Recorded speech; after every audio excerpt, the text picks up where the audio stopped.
Welcome to the show, ladies and gentlemen. I'm Jim Grant. The Messages of Inspiration and Hope is proudly brought to you by the good guys at the Speakers Pathway Coalition and the 6 Minute Webinar. In fact, Charlene Fouts would like to share a little bit about the 6 Minute Webinar.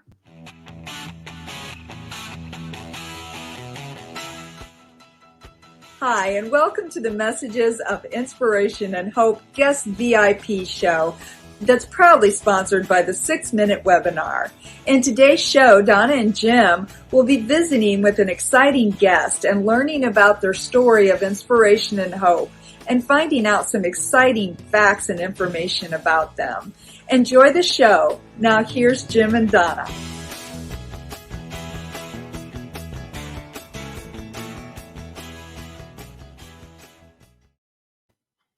Thank you so much, ladies and gentlemen, for joining us today. And Donna's going to be with us shortly. We've had a little bit of internet connections there, and she's working on that, so she'll be with us very shortly.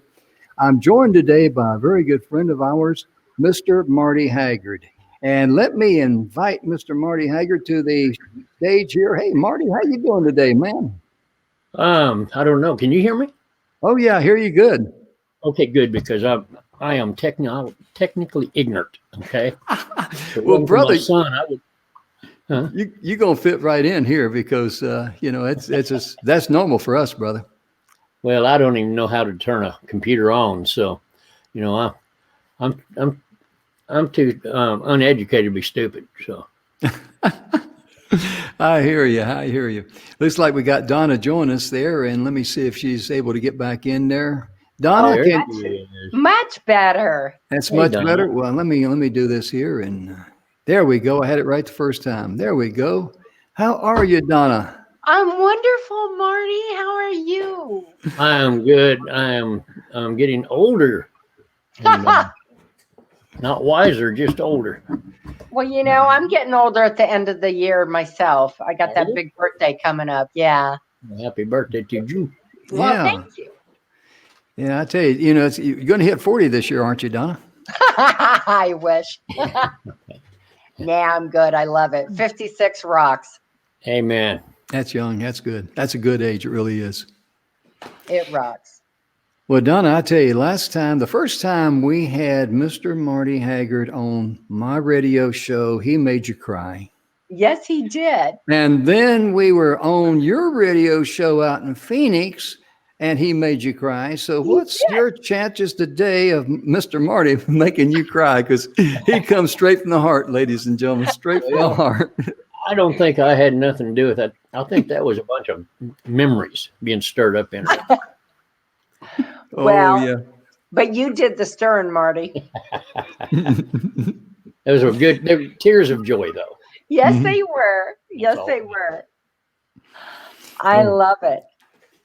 And if I may share a quick little story out of school, Marty, we were visiting with Aaron Hymas. Aaron is the president of E360 TV. He lives out there in Phoenix, and he was helping me and Donna get trained on this system.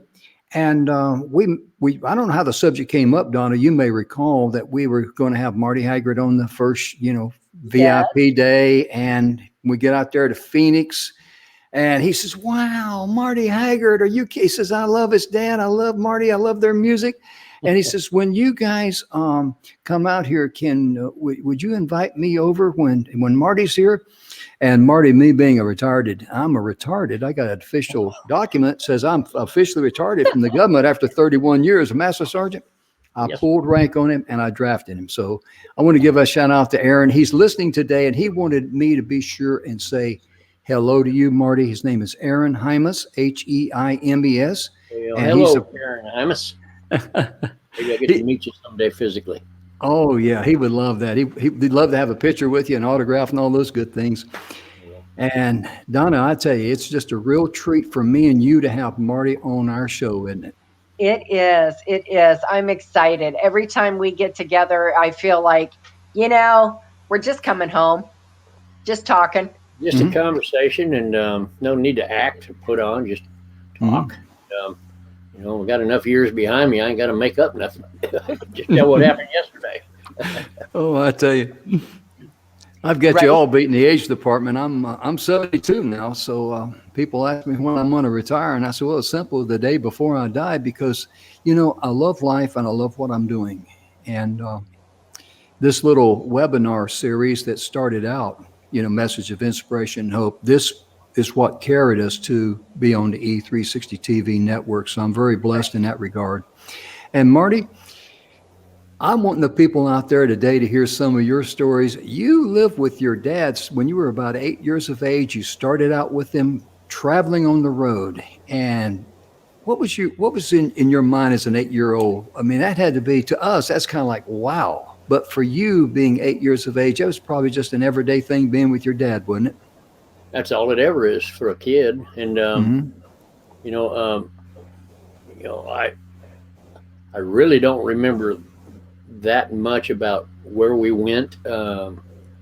Obviously we were on the road. Dad was doing live shows all over the country. He in the 60s and all through the 70s. He was probably one of the hottest acts in the world at the time. And Oh, yeah. we'd go all over the country. And all I knew was I wanted to hang out with my dad. And Mm-hmm.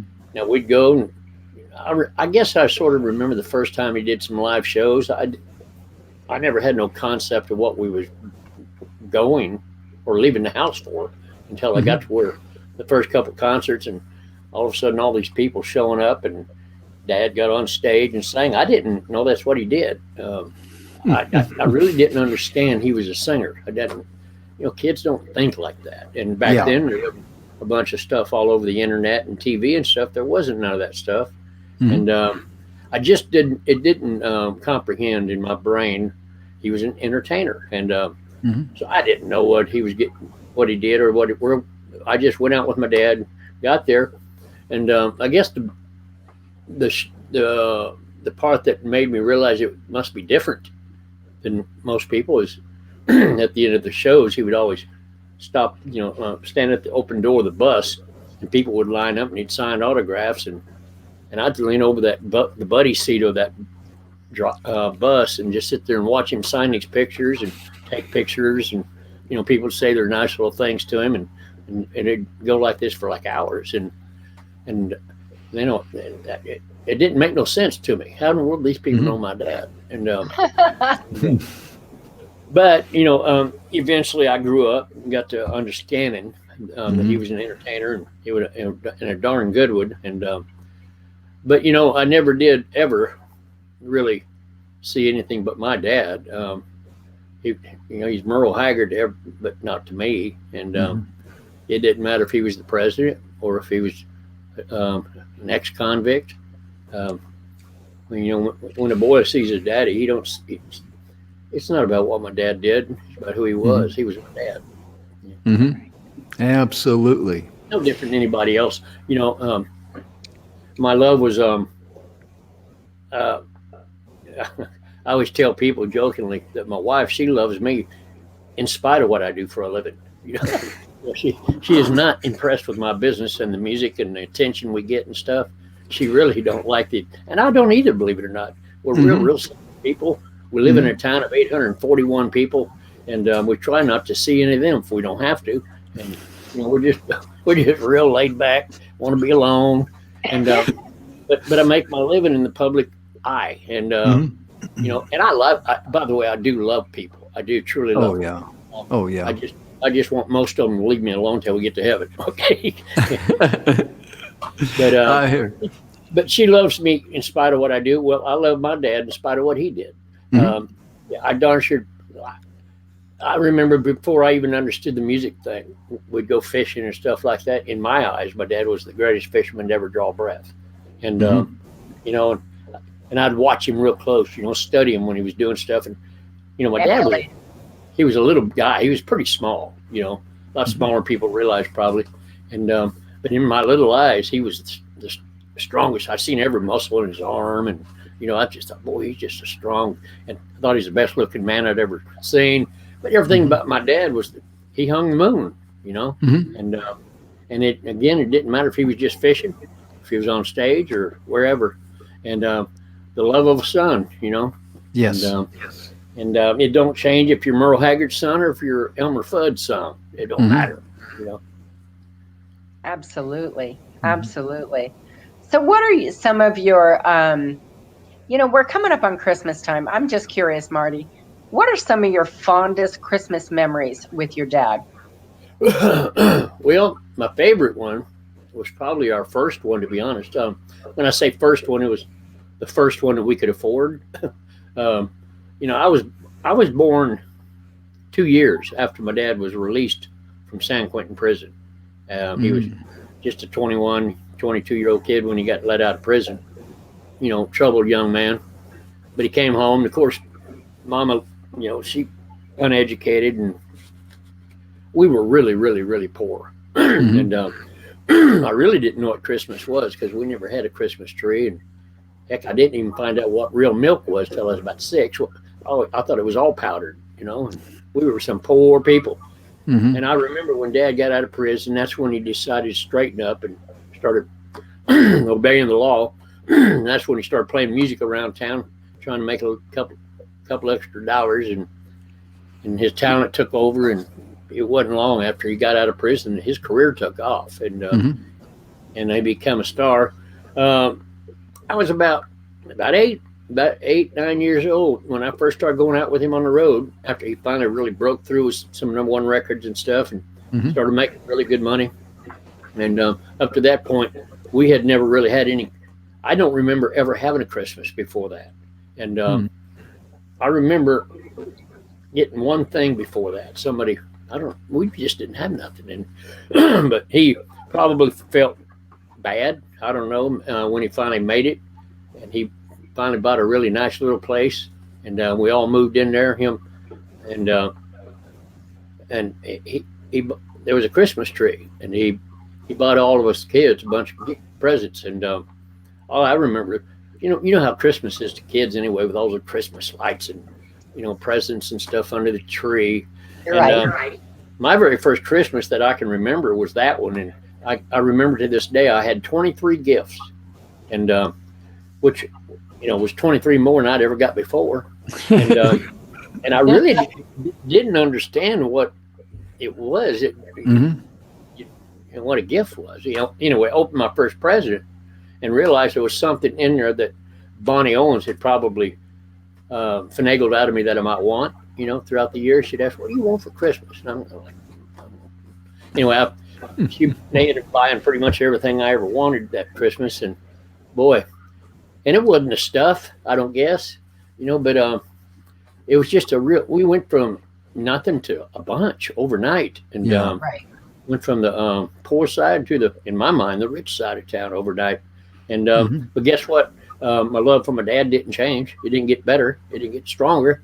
And I never really cared about those gifts. I do care about where they came from. They came Anyway, Dad, it was it was just a great Christmas. First time we really got to spend a Christmas together that we could afford, and it was pretty fun. That's beautiful. That's beautiful. Well, you talked about it, and Jim and I have talked about this, obviously, about your dad, and it's really true. When he got out of prison and started hitting the places to start singing and the little honky tonks, he went from nobody to superstardom almost overnight. It wasn't long. He cut his first record. Technically. Yeah. The first record he cut in 1963 on an independent record label in Bakersfield, California. And in 1964, he was nominated for and won the New Male Vocalist of the Year award. And that was a good year, too. That was a good year. Yeah. 1964. Yeah, not a bad year. I was about 6 years old at that point, roughly.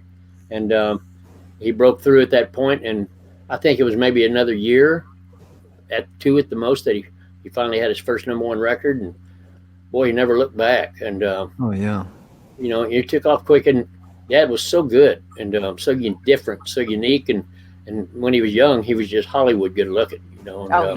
He was what Charlie Pride referred to as the full package. Songwriter, singer, good looking, Oh, had it all.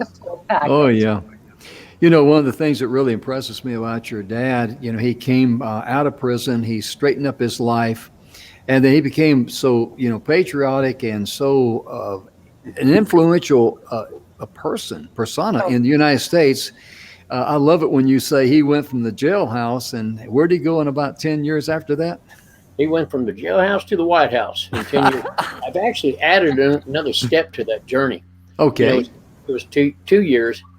Well, not 2 years. It was just a little bit after our White House visit when President Nixon invited my dad and all of us, the whole family, spent that whole weekend at the White House. It was President Nixon's birthday, and he was born and raised in Oklahoma.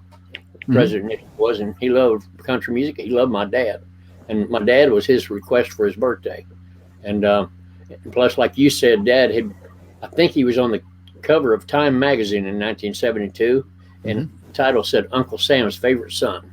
And you know, he was just a red, white, and black and blue, you know. And anyway, Nixon invited us all to go. We spent the whole weekend there, and what a interesting weekend. I spent a whole day on the third floor of the White House that trip. Wow.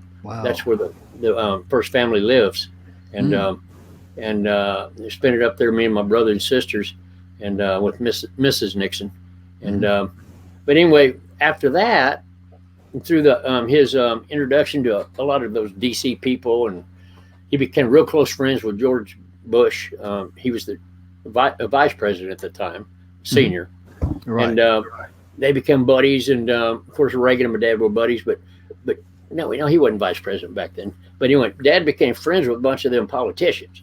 Yeah. Anyway, he made friends with a couple astronauts, and in 1972, late 72, I believe it was the last time America sent an astronaut to the moon, and he had made friends with a couple of them astronauts, and they asked him if he would make them an album so they could listen to it on the way up to the moon. He said, "You betcha." So he cut them a custom album just for them, and they requested what songs they wanted, and he recorded those songs for them, and he gave it to them. They took it and they listened to it on the way up to the moon. When they got there, when they got out to walk on the moon, they tied that tape to the moon. So actually, I say my dad went from the jailhouse to the White House to the moon. That's a great story. I hadn't heard that one there. I hadn't either. That's fabulous. I hadn't thought about that second phase of that story. It's like I keep talking about the White House like that was the end of the trip. Actually, I doubt there's been anybody other than the astronauts been on the moon, but only in America can a man go from the San Quentin to the moon. Yeah. You realize some UFO guys may stop up there and start listening to that tape and say, "Hey, we got to go down there and listen to some more good music." That's right.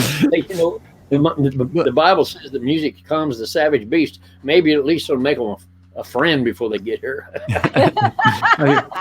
I've got to ask you one question. When you were at the White House there and you were on the third floor where the first family lives, I mean, was security tight with you? Was someone with you, secret service? Yeah. See, what happened was the reason we got to go up there, because you can't go to the third floor of the White House without a direct invitation by the president or his wife. And there's no getting up there. And what happened was the birthday bash, if you will, that they were having at the White House. Of course, we kids were all invited to come, and they come and they gave us a limo driver that drove us all over town, did us a great grand tour of the city, and told historical stuff, and just a wonderful time. But somewhere along the way, one of President Nixon's advisors told him, he said, Mr. President, there's going to, I don't know if you thought about this, but there's going to be some drinking at this party we're going to be going to. I just don't think it would be a good optics for these kids to be there. And they thought, you know what, that's probably right. We probably don't need to have some handful of kids running around in here with people drinking and stuff. And they felt really bad. So Mrs. Nixon said, well, let me do this to make it up to them.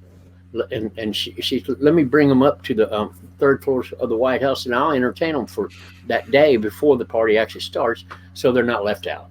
And so Mrs. Nixon did that, and by far we got the better end of the deal, because I don't know anybody that's ever been. I know a lot of people that's been to the White House and with all the presidents, and heck, my dad's been there, but he's never been to the third floor of the White House. And if you ask, is there any security to get in there? I'll guarantee you right now, there ain't nobody getting on the third floor of that White House, not without a lot of dead bodies. I hear you. Oh, that is fabulous. It was a beautiful place. You know, I doubt it's a different kind of plush. It's anything to do with that president of ours. Boy, they are cared for to the nth degree. And even President Trump is quite impressed with the treatment he gets. And, you know, there ain't nobody. I always tell people, you know, that White House third floor, I don't know if it's Trump Tower, but it's pretty daggone good. Okay. Oh, geez, that's a tremendous story. It really is. It's a unique one, because I don't know anybody that's been up there other than out. You know, I don't know anybody, and so I feel like I'm in a very small group of people that's probably ever been there, because unless you're invited by the president or his wife, you're not going up there. Mm-hmm. Absolutely. And I'd never heard. Go ahead. By Donna. the way, hang on, a quick little side story of that visit. You know, I got a brother, Noel. My youngest brother, Noel, back then, I think, I was about 14 when we went up there, and Noel was about 9, 10 years old. And Mrs. Nixon went in the kitchen and got us some cookies and milk. She was, you know, in the living room, we were sitting, and she come in, and we just visited, whatever, and she gave us some cookies. And my little brother, that first bite of cookie, and one of a piece of that cookie went down the wrong pipe, right out of the box. And he started choking. He couldn't breathe. And I watched Mrs. Nixon beat my brother on the back till he just beat the yard dog out of him. Boom, boom, boom. Yeah, you just can't take ignorant out of some of us. Oh my goodness. It really is. That's really quite a story, because, you know, of course, probably at the time when you were up there on the third floor, you didn't think it was that big of a deal, did you? I did not realize by no stretch of the imagination what a unique opportunity it was. No, and that's the coolness of kids. You know, most kids, at least kids back in that day, before, you know, kids these days understand celebrityism a little quicker than we did back then.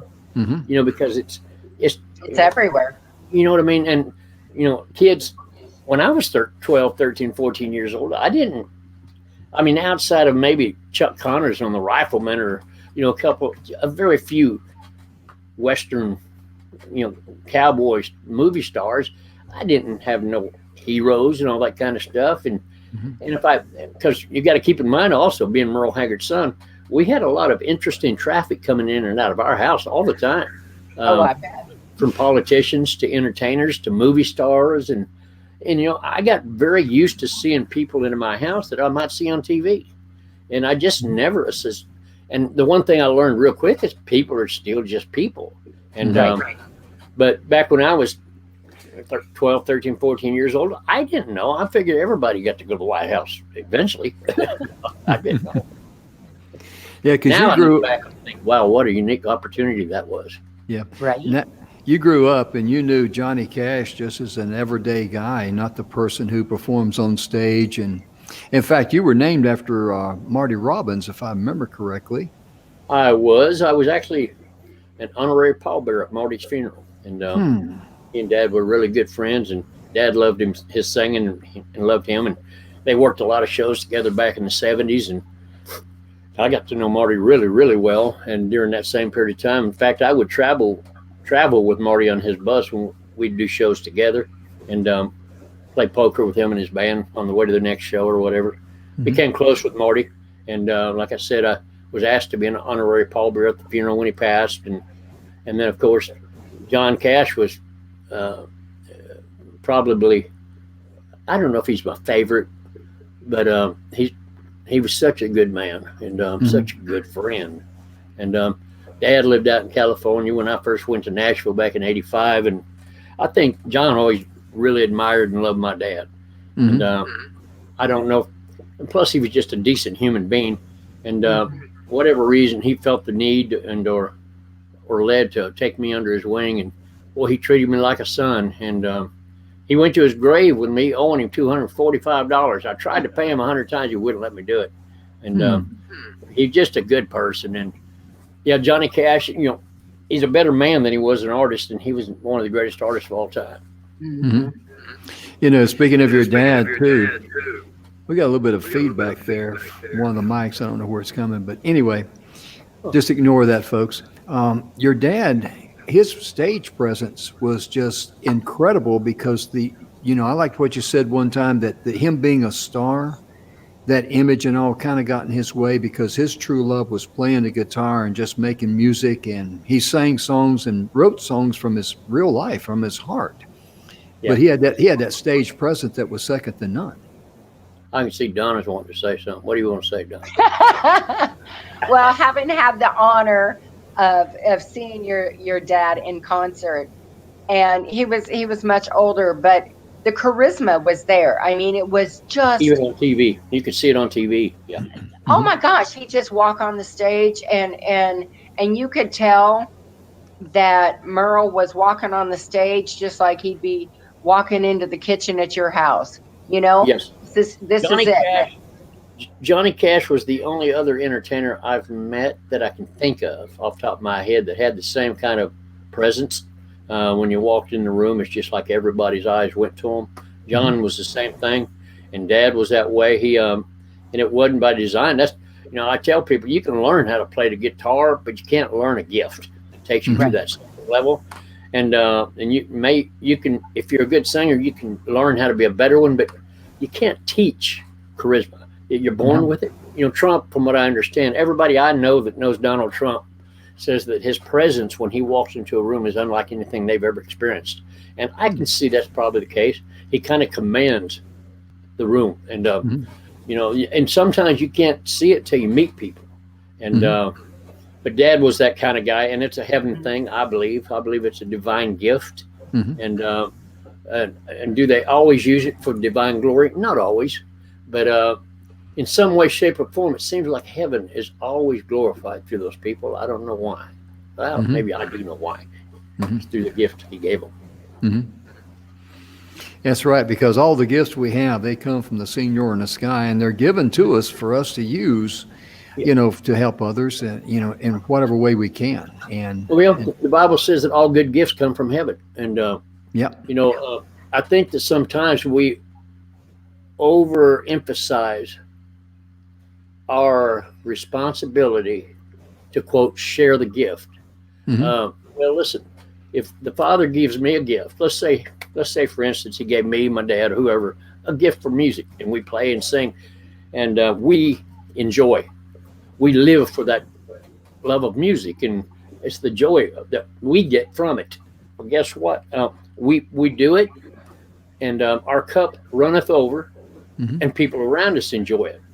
Now, my dad never set out to bless other people with his music, but he did set out to enjoy something he was given a real love for. And but in the process of enjoying the gift he was given from the Father, his gift spilled over and blessed everybody around him. So it's not, you can't make it happen. Trust me, if you have a gift given from heaven, it's going to run over your cup, and it's going to bless others, whether you want it to or not. It can't be stopped. Yeah. At this time, I'd like for you to share where the events are going to be coming up at in the future, and I asked Donna to go to your website and look that up. So I think Donna's got a list. Now, we've been shut down completely since March because of COVID-19. Right. The last. I'm looking at 2021, Marty. Yeah, that'll probably change. We've had a lot of stuff on this year on the books for 2020, but about 2 weeks, a month out, they always fall out. And the last business to come back after COVID-19 is going to be the entertainment industry with live music. And I don't even want to talk about that stinking 2020 has been a tough year. Yes. And, on so many different levels, for a lot worse for other people than maybe even me. But this whole, I don't want to be retired, and I can't really afford to be retired. But I was forced in March to shut it down, and good, bad, right, or wrong, just the way it is.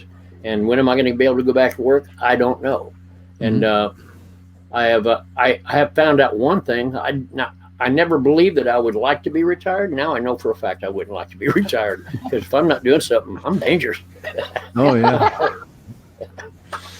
Marty, when I first after I sold my manufacturing business and, wasn't retired, but, had to find something else to do. I tell people that's when I realized that my home was actually possessed, because I could be here by myself and I looked for my coffee cup and I couldn't find it. And I'm going like, well, where'd it go? And I'd go get another one. Then about 2 hours later, I would find my coffee cup out in the garage. And I don't recall being out there in the garage. So I just figured the house was possessed, brother. No, we're not working much. We'll get back eventually, I'm sure. Oh, yeah. Hopefully things will work out in here in this situation going on with the election and all that good stuff the way it needs to. And because I'm afraid that if it don't go the right way, I'm afraid that America's done. And the least of my problem is going to be what I'm doing for a living. Yeah, I hear I really you. mean it. Sure, I understand. Also, too, they credit your dad with having like 40 number one hits. And that's not really true, because there's so many more hits that were never released. The one that comes to my mind is the song that was released in 1969 in the album Okie from Muskogee, and that is Silver Wings. And that was a song. Wings, yeah. Silver Wings was actually in 68. Was it in 68? Okay. Yeah, it was an album cut. It was never a single. Right, right. The reason the reason they had him, I don't know how they come up with 42 number one records or whatever it was. That's nowhere near what he actually had. He probably had closer to 50, at least, because back in the day, you're old enough to remember, and you too, Donna. Back in the day of good music, they'd put out them 45 singles, and if you remember, they had an A and a B side single. Right. And all it was the A side was the one that the record label wanted the disc jockeys to play. And then they had one of the songs off of the album just to promote the album. And, Dad's albums were also dadgum good, that he could have chosen any one of the songs that were on it to be the single, because back in those days, they had 12 songs on every album. Nowadays, they only have like 8 to 10 songs on an album. But back then, they would pick 4 singles off each album, one for every 3 months. Every 3 months, there'd be a new single come out. And that's, so they had 4 songs to pick out of 12 songs, and that left 8 songs that if you didn't own the album, you may not ever hear them. Right. But now Silver Wings was not even a B-side single.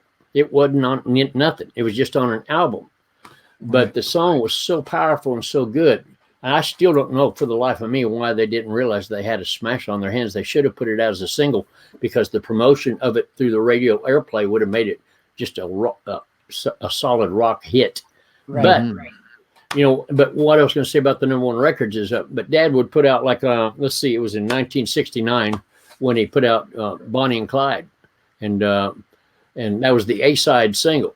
Well, the B-side, which they called that the throwaway, it was just one they're going to add to give the listener a little insight on the album. Well, the B-side to that was Today I Started Loving You Again. Okay, which turned out the B-side of that single got nominated for Song of the Year that year. It was it's been number one 7 different times for different artists. It's been recorded 450 times now. Wow. Now, and long story made short, but back then, every once in a while, an artist would have a 2-sided number one record. Okay, and in the charts, it would say Bonnie and Clyde with a slash, and then Today I Started Loving You Again. So he actually had 2 number one records in one. And he probably had close to 10 of those. And so it was very common for Dad to have what they call 2-sided hits, 2-sided number one records. And but plus there was There's 3 different record charts back in the day, and Record World, Cashbox, and Billboard, and everybody tallied all the number 1 records by different charts. So, but if you look at the one that everybody really believed was the best chart, which was Billboard, Dad had 50 number 1 records at least. That's a long story for a very short answer. Yeah, that's quite all right, because I remember you were telling us one time on a previous show, that your dad wrote a song specifically for Marty Robbins, and you guys were out in California, and Marty was. I Start Loving You Again. I'm sorry. Couldn't get a hold of him. That was Today I Start Loving You Again. Yeah, and he was in Nashville. Marty was, and you couldn't get in hold of him, and your dad recorded that, and. What was Marty's reaction on that when he told him? Well, what's really neat is that Marty's released that year was Devil Woman, and so my dad, Today I Started Loving You Again, went straight to the top of the charts. Devil Woman went to the charts. They were both nominated for Song of the Year, but Marty found out later on that my dad tried to get hold of him to tell him about Today I Started Loving You Again that he had written for him, which I think Today I Started Loving You Again, I think is in the top 5 country songs of all time. That's by, the polls they do. Yeah. And almost Chris Christopherson said it's the greatest country song ever written. Okay. And it's the simplicity. My dad was the master of simplicity. And Marty found out about that, and he found out that was the song he had wrote for him, but he couldn't find him. So he went ahead and recorded it himself. I always tell people Marty Robbins never did forgive my dad for not finding him. Like, you gotta be kidding. Oh man. And you know what? I can hear it in my head. I understand why Dad probably thought Marty could sing that song. I bet you Marty would tear that thing up. Oh yeah. Oh yeah. I tell you, Donna, it's amazing because Marty has a strong following out there in Phoenix, and go ahead with that, please. Yeah, and I'm really hoping that Casa Grande, Phoenix, Tempe will be on your list once everything opens up. Well, we're actually talking to our friend over in Casa Grande at the Paramount Theater, Miss Debbie Martin. She's my sister in Jesus, and we met when we first went out there to play music, and we've become closer than a brother and sister since. And as you said, we spent a couple of years out there doing a sit-down kind of gig in the theater, and made a lot of friends with all them retired folks down in that whole Arizona area, but especially mostly come down from Phoenix and Tempe and all that southern parts of Phoenix and of course out towards Tucson. But yeah, and I still got some of my best friends I play golf with every day out there. And we were just talking to Debbie. I think it was about 2-3 weeks ago. We're working on it right now to schedule us to come in there and do at least a week, maybe even 2 weeks of shows at the theater. So we will be back. Oh yeah. I know Aaron Hymas is listening in because he's doing some work. He's got the TV going and listening in, and I know he's going, yes. Right. If Aaron wants to come, all he's got to do is contact you, Jim, and you let me know he's coming, and he won't even have to pay. Okay, and that way I can guarantee that he'll get his money's worth. Okay? You're Oh silly. my goodness. You're silly. Yeah. Oh, yeah, that's You have a amazing. gorgeous voice. I've heard your brothers sing, and they sing well. But and I'm not just saying this, I'm being very truthful. Wow. Not only are you the spitting image of your dad, but you're the voice is yours is the closest to your dad's. There are some similarities, I guess. I really when I hear me, I really don't hear nothing to do with my dad. Every once in a while I do, I guess. But you know what? From the outside looking in, I hope nobody's hearing what I'm hearing, because it sounds like fingernails on a chalkboard to me. I am not running around with my chest pooched up thinking, you got this. No, I don't do that. The only reason I do it is because people seem to like it, and I don't understand. And my wife, who has wonderful taste in music, and her mama and daddy, and some other friends around me that I really trust their judgment in music, and and their opinion of me. Well, you know what? Any confidence that I may appear to have in me is by proxy. Okay, it's through the people around me, because I know good and well Tessa's got great ears for music, and she says I'm like the cat's meow. So, okay, good. All right, I'm going to believe you. I don't agree with you, but I'm going to believe you.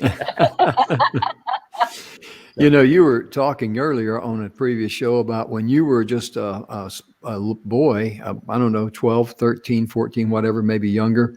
You were standing over on the side while your dad was on stage, and you would be singing, the same lyrics you'd be singing along with him. And that probably enabled your voice to be very close to his, and also enhanced your voice to be similar to his, I would think. Well, there's a lot of things. The only thing my dad ever told me about singing was just be yourself, and I loved Marty Robbins, and I loved Vern Gosdin.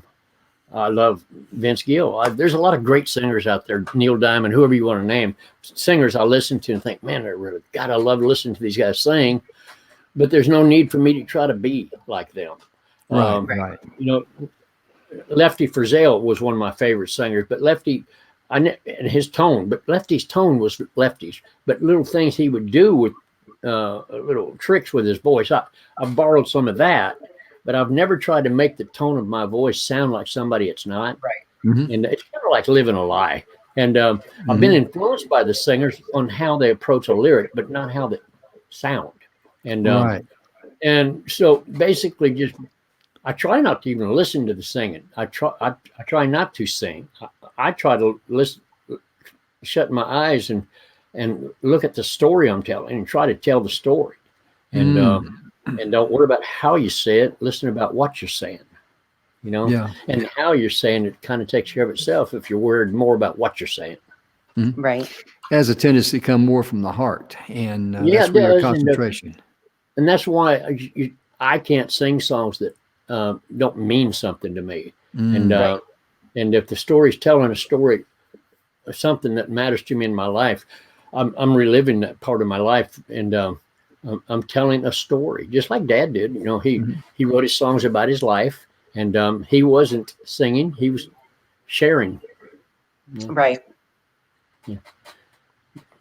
That's very unique because we talked earlier about his stage presence and all, and there were a lot of stars that did not want to follow him because he was just he was just I'd like for you to expand on that a little bit, Marty. Yeah, it more than once. Dad, back in, I think it was around 68, 67, my dad, and at that time, 68, 69, the hottest country acts in the business were probably Johnny Cash, my dad, Conway Twitty, and Charlie Pride. Right. They were all four doing a package show together for like a whole tour. And the musician or artists like that all have managers, and their manager's job is to take care of their artists and all that good stuff. And some of the artists in the business always wants to close the show, because that's what the big star does. They close the show. My dad could have gave a hoot when they just put me on. I don't care when. Okay. And there was an argument going on between Johnny Cash and Conway Twitty's managers on who should close the show, on who's the hotter act. Right. And of course, Charlie Pride didn't care. My dad dang sure didn't care. But the first show out, Johnny Cash, his manager won that battle, and they decided. I think my dad told him, "John's he's been around longer than the rest of us. He needs to close this show." And anyway, they let John close that show, but my dad was third. Charlie, Conway, my dad, and then Johnny. And after that night was over, Johnny Cash went to his manager and told him, he said, "Don't you ever put me on after Merle Haggard again." He said, "Those dang people are still hollering for Merle Haggard halfway through my damn show." He said, "There's some people you just don't close for." It's over when he's done. Yeah. Oh, I love it. Coming from Cash, that's a big statement because I've seen John on stage quite a few times. And boy, when he's on stage, it's hard to believe that somebody could outdo that. He's got such a presence, but apparently Dad blew it away. Oh my goodness. That's a tremendous story, isn't it, Donna? It really is. It really is. I never got to see Johnny Cash on stage, but obviously I got to see Merle, and I've seen a slew of other artists, and still, honestly, you know, I'm old country. I like new country, but I'm really fond of old country, and Merle takes it hands down. You know, everybody's got their everybody's got favorites, and music is a great thing for the simple reason that whoever you individually think is the greatest, that's who is, and Right. Whoever I think is, and but you know, I've heard a lot of people. I know a lot of people that just love Willie Nelson, but I know some people that can't stand to hear Willie sing. You know, and I know some people that like George Jones, but I know some people that really don't like George's singing. But I've never met somebody that didn't like Merle Haggard. Okay, Right. now he may not be your favorite singer, but but he's in there. He's in the top 2 or 3 at least. Dad's just one of those singers that even people that might not call him their favorite singer still really like him. So, you know, I think for me, it was honestly the diversity of his songs, Marty. Yeah. Because it wasn't just like, you know, my wife left and my dog left and my horse left, and you know, it wasn't that. I mean, he had such a diversity and a treasure trove of songs that he could pull from.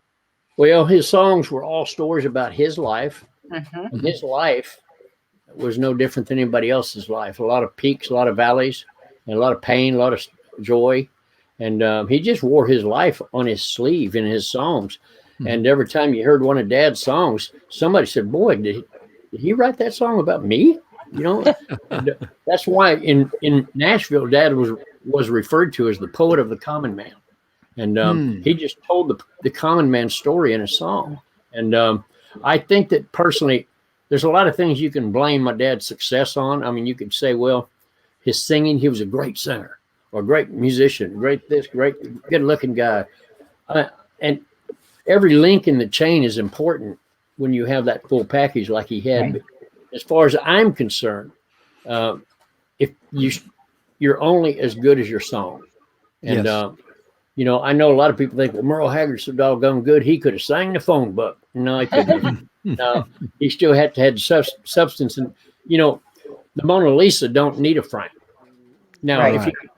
But if you do find a frame for it, make sure that frame don't take away from the portrait. And, you know, the songs are the portrait. And Dad was a perfect frame for those portraits. Oh, yeah. He was. Yeah, he accented and pulled the portrait out. And there's just so many things that I think played a part in Dad's success, but it was a perfect storm in a good way, and they're all divinely influenced. And it was the perfect timing. Yeah. Well, again, heaven's involved, and anything perfect in this life, you know good and well, no man had nothing to do with it. There's a couple of things I really like and admire about your dad, and that was a fact in 1969. He was not afraid to just step out and sing a song from the heart because he was sick and tired of all the nonsense he saw going on in 1969 with the anti-war. Me being a Vietnam veteran, I know a little bit about that. Yeah. But when he said, I'm Okie from Muskogee, and then the fight inside of me, he didn't care. In fact, I might mention he stomped on some big toes, but he did not care because he was. Oh, man. You know, that the Okie and fight inside of me created such a storm that the FBI had to follow us around, us kids, for like 2-3 years because there was so many threats of people threatening to kidnap us kids, and there was pickets and all kinds of anarchy at the shows, and you know, and now it woke up that silent majority of people that I believe Donald Trump woke up. Okay, and that silent majority went dormant, but Dad woke up that silent majority, and he spoke up on behalf of not only the veterans and the Vietnam veterans, but he spoke up mostly for America. And but you got to keep in mind, why wouldn't he? How could he not?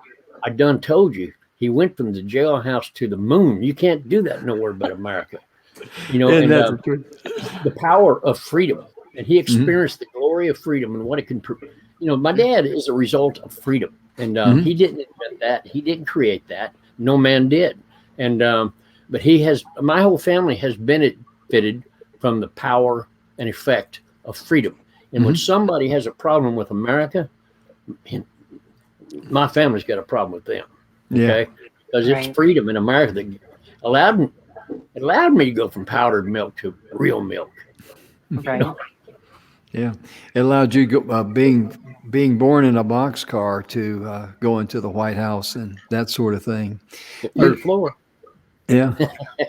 you know, Marty, there's one story I'd like for you to share. Well, we got time left. We got about 6 minutes left, but I'd like for you to share the story of how your dad helped Glen Campbell with his. Oh, that's beautiful, folks. Wait till you hear this one.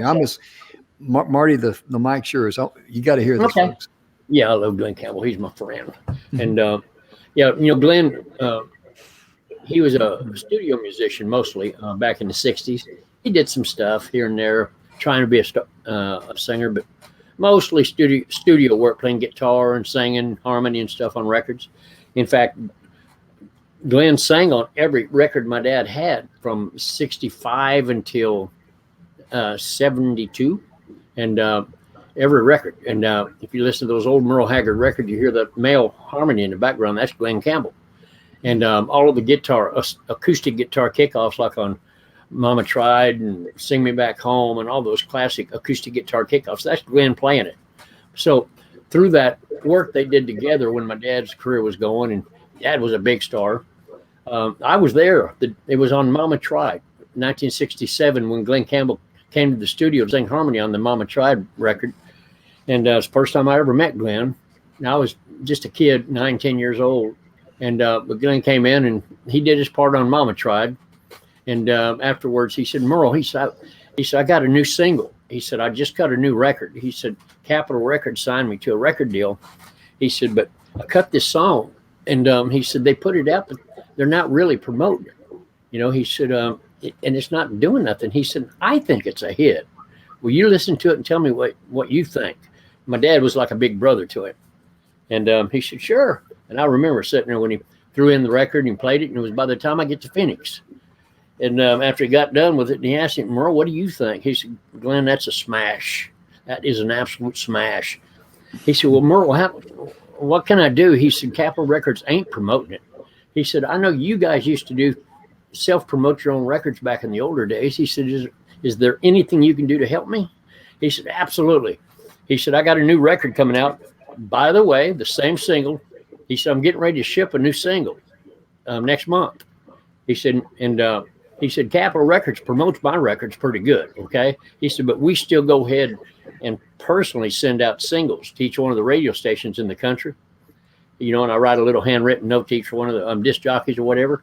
And he said, I'm releasing this new single next month. He said, you sang on them. He said, Bonnie and Clyde and Today I Start Loving You Again was the single. Mm-hmm. And he said, we're sending out. He said, bring 2,000 singles by the time I get to Phoenix down to Bakersfield.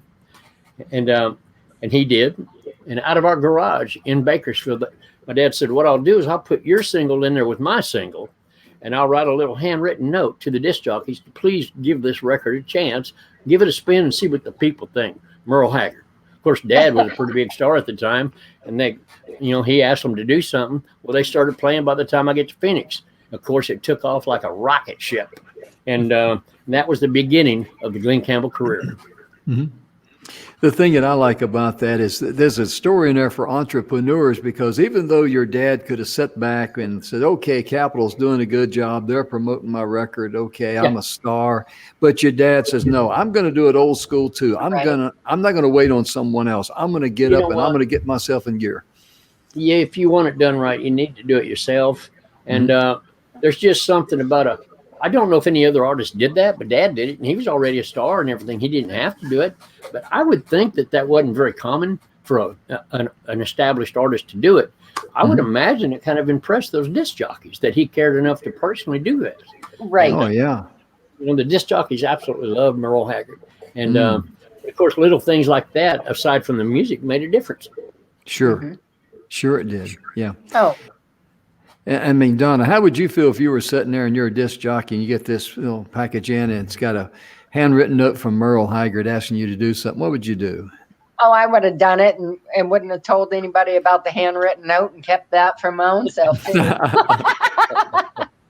Of course, back in those days, they'd go to any area they played and they'd automatically go to the radio station and, do the interviews and stuff. But I think the most neatest thing about that story is the fact that in the older days of country music, at least, the artists were really, really happy to help each other out.